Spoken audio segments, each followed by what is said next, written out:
Hey everyone, welcome back to my YouTube channel. अगर आपको मेरी वीडियोस पसंद आए तो प्लीज़ एक लाइक कमेंट और सब्सक्राइब कर जरूर बताना आपको ये कैसा लगा। तो चलो हम आज का वीडियो स्टार्ट करते हैं। सारे लोगों को जब पता चला कि विंग उस लड़की को मतलब कि वैन सेक्ट की राजकुमारी को लेकर पनिशमेंट हॉल गया है, सारे लोग अपना खाना वाना छोड़कर उस पनिशमेंट हॉल की तरफ जाने लग गए थे। क्या हुआ यही सब सोचकर वहीं दूसरी तरफ विंग विंग सामने खड़ा हुआ था और उसके सामने वैन लाओजियान अपने घुटनों पे बैठी हुई थी और उसके मतलब दोनों हाथों को आंगजी के गार्ड्स ने पकड़ रखा था। तो आखिर कुछ टाइम पहले क्या हुआ था वो देखते हैं। विंग जब वैन लाओजियान को पनिशमेंट हॉल की तरफ ले जा रहा था तो ये सोच के ले जा रहा था कि वो पहली बार आई है, पहला पहला दिन है, तो उसे रूल के बारे में पता नहीं है, तो वो उसे सिर्फ बता देगा। पर ये लड़की तो ये ओमेगा तो बहुत ज़्यादा ढीठ है, ये तो जा ही नहीं रही है। विंग उसे प्यार से भी बोलता है कि मैं तो सिर्फ तुम्हें दिखाना चाहता हूँ, पढ़ाना चाहता हूँ, उसके बाद तुम ऐसा कभी मत करना। पर वो लड़की कहती है छोड़ो मेरा हाथ, तुमने पकड़ा भी मेरा हाथ कैसे, हटो। ये बोलकर वो उसे झटका देती है जिससे विंग गिरते गिरते बचा। वो अभी प्रेग्नेंट है, वो भी 2 मंथ्स होने वाला है उसे। अगर इस हालत में विंग गिरता तो उसके बेबी को भी हार्म हो जाता। यही सोचकर विंग अपने पेट को पकड़ लेता है और वो उसकी तरफ गुस्से से देखने लगा। वो कहता है तुमने ये क्या किया, अगर तुम्हारे कारण मैं गिर गया होता तो मेरे बेबी को चोट लग जाता। तुम्हें कुछ होश भी है, क्या करी थी तुम? मैं तो तुम्हें बस प्यार से बोल रहा हूँ कि तुम पनिशमेंट हॉल चलो, उसको पढ़ लेना। ये सुनकर वो लड़की कहती मुझे क्यों पनिशमेंट मिलेगी, पनिशमेंट तो उसे मिलना चाहिए, उसने मुझे ये बेकार सा खाना दिया है। तभी विंग कहता है उसमें उसकी कोई गलती नहीं थी, वुसुलैंड में ऐसा ही खाना खाया जाता है। अगर आपको नहीं पसंद था तो आप पोलाइटली मना कर सकते थे, पर आपने उस खाने को इंसल्ट किया है, आपने उस खाने को फेंका और जब उन्होंने आपको मना किया आपने उनके ऊपर वो गरम गरम सूप डाला। उनके हाथ पूरे रेड हो चुके थे, जल चुके थे वो। आपने एक डिसिपल को हर्ट करने का एक दुस्साहस किया है। मैं पहले आपको ये सब पनिशमेंट नहीं देना चाहता था, पर आप हद कर दिए हो। आप तो मैं पहले चाहता था कि आप यहाँ पहली बार आए हो, आपको पता नहीं है, इसीलिए मैं चाहता था कि आप उसे पढ़ लो और आपको छोड़ दूंगा, पर नहीं, आप तो पूरी ढीठ हो, आपको तो पनिशमेंट मिल के ही रहेगी। ये बोलकर वो उस लड़की का फिर से हाथ पकड़ता है, पर इस बार फिर से उस लड़की ने उसे धक्का दिया जिससे विंग नीचे गिरते गिरते बचा, क्योंकि उसे 2 बॉडीगार्ड ने पकड़ लिया था। विंग तो इस बार और भी ज्यादा डर गया क्योंकि उसका पेट सीधा जमीन पे लगने वाला था। विंग के आंखों में आंसू भी बन चुके थे, वो अपने बेबी से अटैच हो चुका था। वो लड़की कैसे उसके बेबी को हर्ट कर सकती है? पहली बार ये गलती से हुआ, ये विंग ने मान लिया था, पर दोबारा दोबारा इस लड़की ने फिर से वही किया। ये सोचकर वो गुस्से में उसकी तरफ देखता है, पर वो आगे कुछ बोल पाता कि तभी उनमें से एक गार्ड ने उस लड़की के हाथों को एक केबल से बांध दिया था। वो लड़की चिल्लाते हुए बोलती छोड़ो मुझे, तुम ये क्या कर रहे हो, हटो, मेरे हाथ को छोड़ो, तुम लोग जानते नहीं हो मैं कौन हूँ, तुम लोगों ने मेरे हाथ को कैसे बांधा, छोड़ो। ये बोलकर वो अपने हाथ को छुड़ाने की कोशिश कर रही थी। अभी उनमें से एक कहता है तुमने हमारी लैंड फ्रेंड को हर्ट करने की कोशिश की है, तुमने हमारी लैंड फ्रेंड को गिराने की कोशिश की है, इसकी सज़ा तो तुम्हें मिल के रहेगी। ये बोलकर वो उसे धक्का देते हुए वहाँ जो पनिशमेंट हॉल रहता है वहाँ पर ले जाया गया। विंग उन लोगों के साथ साथ चल रहा था, वहीं सारे लोग उनकी तरफ ही देख रहे थे क्योंकि उस ओमेगा को बांध के ले जाया जा रहा था। और साथ ही वो ओमेगा बहुत ज़्यादा चिल्ला भी रही थी कि मुझे छोड़ो, तुम लोग मुझे जानते नहीं हो, मैं वैन सेक्ट की राजकुमारी हूँ, तुम लोग ये अच्छा नहीं करे। ये बोलकर वो चिल्ला रही थी और सारे लोग उनकी तरफ ही देख रहे थे। इसीलिए कुछ डिसिपल जल्दी से भागकर लैन कुरैन और सिचैन को बुला लेते हैं, पर वांगजी वहाँ नहीं था क्योंकि लैन कुरैन ने उसे सैरी टाउन भेजा हुआ था कुछ काम से, इसीलिए वांगजी वहाँ नहीं है। सारे लोग वहाँ पर आके जमा हो गए थे। वहीं उस लड़की को धक्का मारकर वॉल ऑफ रूल के सामने में बैठा दिया जाता है। वो लड़की अपने हाथ को छुड़वाने की कोशिश करते हुए बोलती तुम लोग ये अच्छा नहीं कर रहे हो, तुम लोग जानते नहीं हो मैं कौन हूँ, मेरे भाई कौन है, मेरे फादर कौन है। अगर उनको पता चला कि यहाँ मेरे साथ इतना ज़्यादा मिसबिहेव हो रहा है तो तुम्हें छोड़ेंगे नहीं। पर सारे लोग मतलब कि जितने भी बॉडीगार्ड थे वहाँ, वो उसे इग्नोर करके पनिशमेंट के लिए तैयारी करने लग गए थे। विंग भी गुस्से में था क्योंकि उस लड़की ने उसे हार्म करने की कोशिश की, उसके बेबी को हार्म करने की कोशिश की, इसीलिए वो अभी कुछ नहीं बोल रहा है। वो गार्ड्स अपने हाथों में बड़े बड़े बैत ला लेते हैं क्योंकि इसने गलती की है और गलती की सज़ा यहाँ पर बैत ही होता है। और इसने तो लैन फुरैन को हट करने की कोशिश की, तो इसकी तो सज़ा बहुत बड़ी होगी। इसीलिए वो बैत ला लेते। उस बैत को देखकर वो लड़की कांपने लगी थी और वो चिल्ला के बोलती है, तुम लोग अच्छा नहीं कर रहे हो। गगा, गगा आइए यहाँ, देखिए यहाँ ये सब मुझे क्या कर रहे हैं। गगा आइए, ये बोलकर वो चिल्ला रही थी वैन चाओ को, पर वहाँ वैन चाओ नहीं था। असल में सारे जितने भी डिसिपल अल्फा डिसिपल है, वो सभी तो अल्फा जहाँ रहते हैं वहाँ है ना, और अभी लंच ब्रेक था इसीलिए वो लंच कर रहे होंगे। तो यहाँ का बारे में उन्हें कैसे पता चलेगा, इसलिए उन्हें कुछ नहीं पता। वहीं वो लड़की चिल्ला चिल्ला के बोल रही है कि तुम लोग अच्छा नहीं कर रहे हो, अगर मुझ पर एक डंडा भी पड़ा ना तो तुम लोगों का हाथ तोड़ के रख देंगे मेरे गगा। ये बोलकर वो सबको गुस्से में देख रही थी, पर उनमें से कोई भी रिएक्ट नहीं करता। और फिर उनमें से एक उसको मारने ही वाला था कि तभी वहां पर एक आवाज आती है, रुको। वो किसी और का नहीं, लैन कुरैन का आवाज था। लैन कुरैन और सीचैन वहां पर आ गए थे। जब उन्हें डिसिपल ने बताया तब वो जल्दी से यहाँ पर आ चुके थे। वो देखते हैं कि वैन सेक्ट की राजकुमारी को वांगजी के गार्ड्स मार रहे हैं, मारने वाले हैं, इसीलिए वो जल्दी से उन्हें रोकने को बोल देते हैं। वो गार्ड्स जल्दी से लैन कुरैन को ग्रीट करते हैं। जब वो लड़की देखती है कि ये गार्ड्स लैन कुरैन के कहने पर रुक गए, वो चिल्लाकर बोलती है, मास्टर लैन, सेक्ट लीडर, देखिए ये सभी को, ये मुझे मार रहे हैं, मेरी कोई गलती भी नहीं है। अभी लैन कुरैन ये सुनकर उन गार्ड्स की तरफ देखकर नैरो आइज से कहते हैं, क्या चल रहा है यहाँ पर, इस बात की सजा मिल रही है यहाँ, और क्या किया है इसने। ये सुनकर वो गार्ड्स उसे फिर से ग्रीट कर बोलते हैं, इन्होंने लैन फुरैन को हर्ट करने की कोशिश की है, उनके बेबी को हर्ट करने की कोशिश की है। ये सुनकर लैन कुरैन और सिचैन दोनों ही शॉक हो गए थे। वो दोनों ही विंग की तरफ देखते हैं। विंग का एक हाथ उसकी बैली पर था और साथ ही विंग के आंख भी नम थे, जिसे देखकर दोनों को ही समझ में आ गया था कि कुछ न कुछ तो बड़ा हुआ होगा। इसीलिए सिचैन विंग के पास पहुंचते पूछते भी हैं कि आखिर क्या हुआ विंग, तुम्हें ज़्यादा चोट लगी, क्या हुआ था। ये सुनकर विंग सिचन को देखकर सारी बातें बता देता है। ये सुनकर सिचन भी गुस्से में आ गए थे और वो भी उस लड़की को देखकर बोलते हैं, राजकुमारी वैन, आपने हमारी लैन फुरैन को हर्ट करने की कोशिश की है, जिसका आपको सज़ा मिलेगा। आपने बहुत सारे रूल तोड़े हैं, रूल तोड़ने का इतना बड़ा सज़ा नहीं होता, पर आपने हमारी लैन फुरैन को हर्ट किया है। आप लैन सेक्ट में आकर यहाँ के इंसानों को हर्ट कर रहे हो, इसका तो सज़ा आपको मिलेगा ही। ये बोलकर वो उन गार्ड्स को इशारा करते हैं और वो गार्ड फिर लैन कुरैन की तरफ देखते हैं। लैन कुरैन भी चुप हो गए थे क्योंकि उन्होंने भी विंग की बातें सुन ली थी। वो भी नहीं चाहते थे कि विंग क्यों हट हो, विंग के बेबी को हट हो। वो भी थोड़ा सा गुस्से में आ गए थे, इसीलिए वो भी वहाँ पर चुप थे। ये देखकर वो गार्ड अपने हाथ में वो बैत फिर से पकड़ लेते हैं और फिर उसे मारने लगे। वो लड़की इतनी ज़्यादा ज़ोर से चीखी पहली बैत पे, जिससे विंग भी घबरा गया था। वहीं कुछ ही टाइम बाद वहाँ यान ली और बाकी लोग भी आ चुके थे। वो लड़की रोई जा रही थी, चिल्लाए जा रही थी। वहीं विंग ये सब देख नहीं पा रहा था, इसीलिए उसने अपनी आंखें कसकर बंद कर ली थी। वो सिचैन का हाथ भी पकड़ लेता है और कहता है, गगा प्लीज़ रोक दीजिए इसे, उसे बहुत ज़्यादा दर्द हो रहा होगा, उसे कोई और पनिशमेंट दे दीजिए, वो एक लड़की है। ये बोलकर वो सिचैन के हाथ को बहुत ज़्यादा टाइटली स्क्वीज कर रहा था।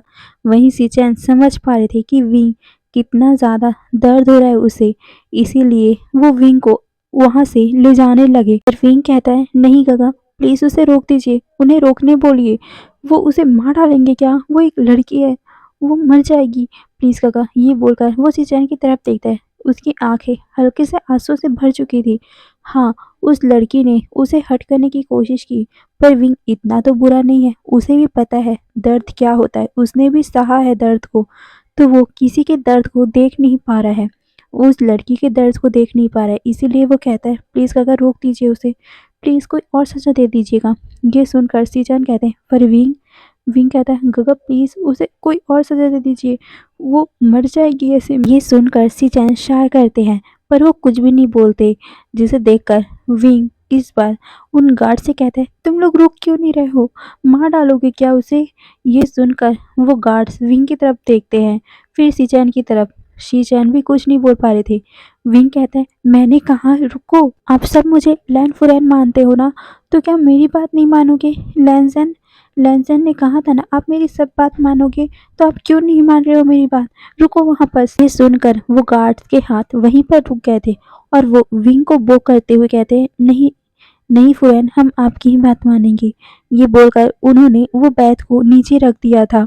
वहीं विंग विंग अपने आप को शांत करता है, पर विंग उसे उस ओमेगा को मार पड़ते हुए देखकर बहुत ज़्यादा घबरा गया था। उसके खून को देखकर, उसकी चीखों को सुनकर विंग को अपनी चीखें याद आ रही थी, इसीलिए वो बहुत ज़्यादा घबरा गया था। वहीं सी-चैन समझ पा रही थी विंग की हालत, क्योंकि प्रेगनेंसी में ये सब देखना अच्छी बात तो नहीं होती, इसीलिए वो विंग के कंधे को पकड़ते हैं और कहते हैं विंग चलो हम चलते हैं यहाँ से। ये बोलकर वो पीछे मुड़ते हैं, पर पीछे में जो इंसान था उसे देखकर वो दोनों ही शॉक में पड़ गए। वहाँ और कोई नहीं, लान वांगजी, यान ली और बाकी लोग लैन शुई, लुबाई, लूशा सारे लोग खड़े हुए थे। वहीं वांगजी के हाथों की मुट्ठी कसी हुई थी। असल में कुछ टाइम पहले ये हुआ था, वांगजी सरी टाउन से वापस आकर सीधा यानली के रूम की तरफ जा रहा था, क्योंकि उसे पता है विंग तो वही होगा, इसीलिए वो वहीं जा रहा था। पर जैसे उसने देखा कि यानली और बाकी लोग कहीं जा रहे हैं जल्दी जल्दी, तो वो उन लोगों के पास पहुंचता है और पूछता है कि आखिर विंग कहाँ है। तो उन्होंने बताया था कि विंग पनिशमेंट हॉल की तरफ है। पनिशमेंट हॉल सुनकर वांगजी थोड़ा कंफ्यूज था और वो पूछता भी है कि आखिर क्या बात है। वांगजी की बात सुनकर उन लोगों ने बताया था कि उन्हें नहीं पता, पर डिसिपल ने कहा था विंग किसी को पनिशमेंट देने के लिए गया है। ये सुनकर विंग भी मतलब वांगजी भी उन लोगों के साथ विंग से मिलने पनिशमेंट हॉल की तरफ आया था। पर जैसे ही वो वहां आया था, उसने देखा था कि वांगजी के गार्ड्स किसी ओमेगा को मार रहे हैं और विंग थोड़ा नर्वस फील कर रहा है। कैसे विंग चिल्लाकर बोल रहा है कि गगा उन्हें रोको, वो मार डालेंगे क्या? गगा प्लीज़ इन्हें रुकने बोलो। पर सी-चैन कुछ नहीं बोल रहे थे और विंग उन गार्ड्स को चिल्ला के बोल रहा था कि तुम लोग रुक क्यों नहीं रहे हो? ये सुनकर उन गार्ड्स ने विंग की तरफ देखा था, पर उन्होंने विंग की बात नहीं, वांगजी की बात सुनी थी। हाँ, वो विंग की बात सुनते, पर वहाँ वांगजी भी था। वांगजी को देखकर उन्होंने पहले तो अपनी आंखों से ग्रीट किया था। जब विंग ने कहा था कि तुम लोग मेरी बात क्यों नहीं मान रहे हो, मैं तुम्हारी फुरैन हूँ, तुम लोग मुझे फुरैन मानते हो ना, तो तुम मेरी बात क्यों नहीं मान रहे हो, रुक जाओ, उसे मानना बंद कर दो। तब वो वांगजी की तरफ देख रहे थे। वांगजी ने अपने आंखों से इशारा करके बोला था कि वो विंग की बात माने, इसीलिए उन गार्ड्स ने वो बैत को नीचे रख दिया था। वहीं वांगजी को लग रहा था कि शायद तक विंग उस ओमेगा को बचाने की कोशिश कर रहा है, क्योंकि शायद तक वो ओमेगा विंग की दोस्त होगी। पर वांगजी को असल कारण पता नहीं था, इसीलिए वो चुपचाप विंग की तरफ देख रहा था। वहीं विंग जब वांगजी को देखता है, उसके आंखों से कब आंसू फिसल गए उसे पता भी नहीं चला। वहीं वांगजी जब विंग के आंखों में आंसू दिखते हैं, वो थोड़ा कंफ्यूज हो गया था कि आखिर विंग रो क्यों रहा है। वहीं विंग वांगजी को देखकर सीधा उसे गले से लगा लेता है और वो फूट फूट के रोने लगा। वहीं वांगजी पूछे जा रहा था कि आखिर क्या हुआ है। यानली भी पूछ रही थी। वहाँ जितने भी लोग थे वो विंग से पूछे जा रहे थे कि आखिर क्या हुआ, विंग रो क्यों रहा है। पर विंग तो कुछ भी नहीं बता रहा था, वो बस रो ही जा रहा था। तभी वांगजी सी-चैन से पूछता है कि गगा क्या हुआ है, विंग रो क्यों रहा है। ये सुनकर सी-चैन ने सब कुछ, जितना भी कुछ विंग के साथ हुआ वो सब बता दिया, जिससे वांगजी का खून खौलने लग गया। पर भी वो विंग को पहले शांत करना चाहता था, इसीलिए वो विंग के बैग को सहलाते हुए बोलता है कोई बात नहीं, अभी तुम ठीक हो ना, चलो हम हीलर के पास चलते हैं। ये बोलकर वो उसे अपने गोद में उठा लेता है। विंग भी बहुत आसानी से उसके गोद में बैठ गया था और फिर अपने सर को वांगजी के कंधे पर रख लिया था और वो अभी भी फूट फूट के रोए जा रहा था। वांगजी उसके बैग को सहला रहा था और फिर वो अपने गार्ड्स की तरफ देखता है। उसके गार्ड्स समझ चुके थे कि आखिर वांगजी का इशारा क्या है, इसीलिए वो वांगजी जैसे ही विंग को लेकर वहां से गया, वो गार्ड्स फिर से उस ओमेगा को मारने लगे थे। वांगजी विंग को लेकर बहुत दूर आ चुका था, पर भी विंग को उसकी चीखें सुनाई दे रही थी, इसीलिए वो वांग जी के नेक से अपना सिर निकालता है और फिर वो वांग जी को देखता है और फिर पीछे की तरफ देखने के लिए अपना सर करता है। पर वांग जी ने अपने हाथ से विंग का सर पकड़ लिया और उसे फिर से उसके कंधे पे रख लिया था, जिससे विंग पीछे ना देख पाए। और वो विंग से कहता है, तुम्हें देखने की कोई ज़रूरत नहीं है, उसकी गलती है, उसे तो उसकी सज़ा मिलेगी ही। ये बोलकर वो उसे हीलर के पास लेके जाता है। यानली भी विंग के लिए बहुत ज़्यादा परेशान हो गई थी, क्योंकि जब सिचैन ने उसे बताया, मतलब वांजी को बताया, तो यहाँ पर जितने भी लोग थे, यानली और लैन शुई, लू शाओ, लू बाई, सारे लोग कंसर्न हो गए थे, वो डर गए थे। इसीलिए वो भी उन लोगों के पीछे पीछे आते हैं। वांग जी सीधा विंग को ले जाकर हीलर के बेड पे बैठा देते हैं और फिर हीलर विंग को चेक करता है। हीलर वांग जी को बताता है कि डरने की कोई बात नहीं है, वो दोनों सेफ हैं। ये सुनकर वांग जी को एक रिलीफ की सांस मिलती है और वो विंग के फोरहेड पर किस करके बोलता है, मैं तुम्हें जिंगशी में छोड़ता हूँ।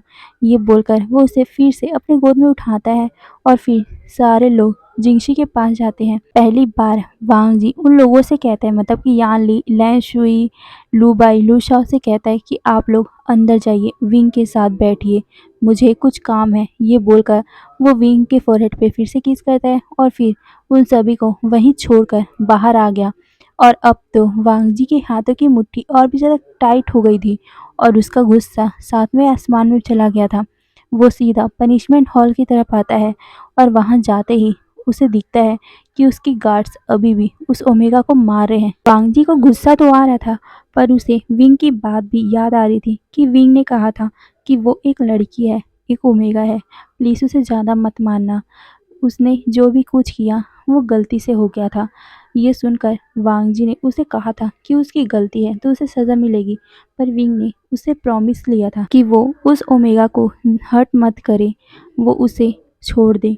यही सुनकर, यही सोचकर वांग जी अपने गार्ड्स के पास आता है और उन्हें रोकने को बोलता है, जिससे वो गार्ड्स रुक चुके थे। वहीं वो ओमेगा वांग जी को देखती है, उसके पूरे बैक में खून खून लग चुके थे, उसका पूरा बैग बहुत ज़्यादा हर्ट हो रहा था। वो ओमेगा जैसे ही वो गार्ड्स रुकते हैं, वो सीधा नीचे में गिर पड़ी। वांग जी बहुत ज़्यादा गुस्से में था, उसका मन तो कर रहा था कि इस ओमेगा को वो सच में इस दुनिया से गायब कर दे, पर विंग ने कहा है कि उसे कुछ ना करे, इसीलिए उसने उसे छोड़ने को बोल दिया था। वो अपने गार्ड से बोलता है कि जाओ इसे हीलर के पास लेके जाओ, और हाँ, ये जब ठीक हो जाए तो इसे कोल्ड पाउंड में छोड़ के आना, ये ठीक हो जाएगी। ये बोलकर वो उस ओमेगा को बिना देखे वहां से चला गया था। वहीं दूसरी तरफ उस ओमेगा को लेकर वांग जी के गार्ड्स हीलर के पास पहुंचते हैं। हीलर उस ओमेगा को अच्छे से ट्रीट करता है और फिर उसे हीलर रूम में रखा जाता है।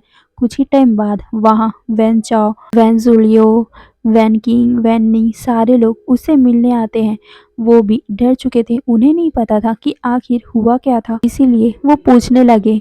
वो ओमेगा रोते हुए वैन चाओ को बताती है, गगा, उस ओमेगा के कारण मुझे सज़ा मिली है, आपकी बहन इस हालत में है, आप उस ओमेगा को छोड़ना नहीं, जिस हालत में मैं हूँ उस हालत में वो ओमेगा होनी चाहिए। ये बोलकर वो अपनी गगा की तरफ रोते हुए देखने लगी। वैन चाओ भी अपनी बहन से बहुत ज़्यादा प्यार करता था, इसीलिए वो उसके बालों को सहलाते हुए कहता है, हाँ, तुम जिस हालत में हो उस हालत में मैं उस ओमेगा को ला के रहूँगा, जिसने भी तुम्हें मारने की हिम्मत की है मैं उसे छोड़ूंगा नहीं। ये बोलकर वो उसके बालों को सहला रहा था और कुछ ही टाइम बाद वो ओमेगा को दवा दिया जाता है और वो सो गई थी। वहीं वैन चाओ अपने ही मुट्ठी को कसते हुए बोलता है, वैन जूलियो, पता करो कि आखिर मेरी बहन को हर्ट करने की हिम्मत किस में थी, मैं उसे छोड़ूंगा नहीं। हे गाइस, तो आज के लिए बस इतना ही। फिर नेक्स्ट पार्ट में देखेंगे आखिर वैन चाओ क्या करेगा, क्या होगा आगे। तो आगे तो हमें आगे ही पता चलेगा। तो आज के लिए बस इतना ही, फिर बाय बाय।